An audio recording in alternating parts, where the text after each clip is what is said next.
So greetings, everybody. How y'all doing out there tonight? It's your favorite dark-skinned chick, Rashida Strober, aka the dark-skinned activist. And if you're watching this on Facebook, you are tuned in to the world's first dark-skinned activist. That's right, the inventor of dark-skinned activism. That's right, Rashida Strober. Okay, I'm writing a book to let y'all know exactly what inspired me to invent dark skin activism. I'm working on putting the finishing touches on that right now. So please be on the lookout for that book. It's coming. It's coming. I'll be working on a lot of different projects.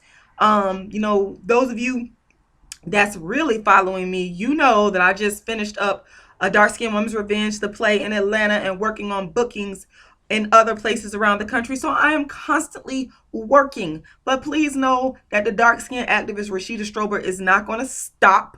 I've been doing this since 1998, and I'm not going to stop because I'm about equalizing the beauty of dark skinned women and girls. I'm about equalizing dark skin in general because there's so many things that has happened to me and that happens to dark skinned people on a day-to-day basis. And I'm going to talk about it. I'm not going to stop talking about it. You know, I'm not worried about all the other stuff that's going on. I hear people talking and saying stuff. You know what? My thing is this. It's about the work. I put in work. I'm going to keep putting in work. I'm not going to stop. It's about the mission. That is what is important. Okay? I'm making this video, and I wanted to make this video for a while now, but I just told y'all I've been real busy. But I said I'm gonna make time to talk about this. I was talking to a brother. He might be watching this video. He knows who he is. I'm not gonna say his name, but me and him talked, and he was telling me about an instance of dark skin discrimination. Okay, it was regarding little girls. Okay, they were both sisters, right? One of the little girls was dark skinned, one was light skinned, and he told me that he's visited their house on various occasions, and he sees a pattern of where the dark-skinned little girl is not dressed as nice, her hair is not done as nice, her hair, or equal, should I say. She's just basically not being taken care of like her light-skinned sibling. And for me, that's a damn problem, okay? Because I grew up with the same thing going down in my own family. And at the time, and here's the sad part, folks, these little girls, they know intrinsically that something is not right, but they're not always able to articulate it. So imagine going through, I don't know, however many years you live with your family, you know, imagine going through all of those years of seeing these inequalities going on within your own family and not either knowing how to articulate it or having the courage to articulate it and just taking it and taking the abuse. And that's how this stuff gets internalized. Folks, it happened to me. Folks, it's happening to this little girl. But I did talk to this particular person, and I was telling him some things that he needs to do, because my whole thing is this. If I see this type of bullshit going down, you're not going to do it in front of me, because I'm going to tell you straight up, hey, look, this is what it is. I'm going to be respectful about it. I'm a pretty respectful person. I know some of you think I come across as mean or rude or whatever, but if you really got to know me, you would find out that I'm really one of the nicest people you probably ever want to meet. I just don't like inequality. I just don't like people treating other people like shit, other people thinking that they're better than somebody else because of their color. Look, black people and black families, let's get this cleared up. The light-skinned people are not better than the dark-skinned people. Your light-skinned children are no better than your dark-skinned children. Let's be real clear about that, because for some of us, we're not understanding that. We've been so beat down and beat up and brainwashed by, discrimination, by white supremacy, by living in this country under the norms of what beauty is, that we can't even see the beauty in our own children that you brought into the world. You're birthing these dark-skinned little girls in the world, these little dark-skinned boys in the world. But you can't see the beauty in your own dark-skinned children. And that's a damn shame. Excuse me, to those of you who are offended by me cursing, I am trying to curb my cursing. I really am. But you know what? Sometimes I just can't help it. Sometimes I just got to let it come out the way it's going to come out. Because understand, I've held this shit in for a long time, for years. And that's why I'm at the point where I really don't give a fuck. I'm just being honest with you. I don't care. If you coming at me telling me about an instance of dark skin discrimination, I'm going to talk about it. I'm going to talk about the person, and I'm going to call them out because they dead ass wrong. And you know, the mother of those girls, she should be a damn ashamed of herself. Any mother that would treat their dark skinned daughter differently than a light skin or a brown skin one should be a damn ashamed of themselves. I mean, she's a girl. And I'm not saying that it's worse to treat a boy different, but come on now. We're girls for everything. For girls, everything is about looks. We all know this.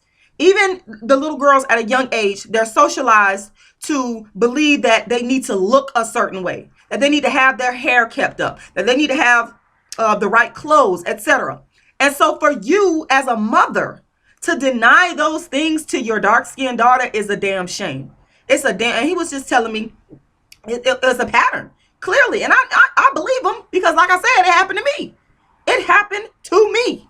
He was telling me about how the dark-skinned little girl was not dressed as nice as the light-skinned one. How the dark-skinned little girl's hair was not done as nice as the light-skinned one. The hygiene of the dark-skinned girl was not kept. And these girls were around 7, 8 years old. You understand? So that little light-skinned girl, she know. She, like I said, they might not be able to articulate it, but she knows that, I'm being treated better than my sister. And as she gets older, she'll put that together. The dark-skinned little girl will too. And it's going to impact the psyche of that little dark-skinned girl if the bullshit doesn't stop. And so what I told my friend to do is to confront it, because that's what you have to do. You cannot be nice about this. This stuff has been going on in the black community. We all know it. We all know it.